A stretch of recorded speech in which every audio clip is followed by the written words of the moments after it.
ማንበብ ተራራን በመውጣት ይቆጠራል። ተራራ በወጣን ቁጥር ምን ይታያል? ከተማው፣ አካባቢው፣ ሌላው ሁሉ ሊታይ ይችላል።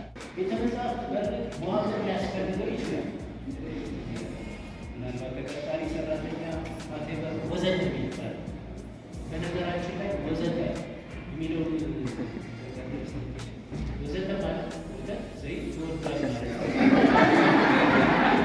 ይሄ ቦክስ ዘጭ አጉል የሆነ ጦርነት ውስጥ አንገባ።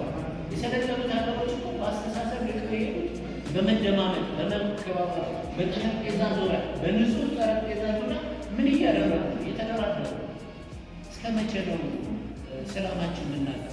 ሰላምን በተቋማችን መመስረት መቻል፣ ወንድማማችነትን ማስፈን አለብን። ስግብግብነትን ማስወገድ አለብን። ሰው ራስ ወዳድ ግን የከፋ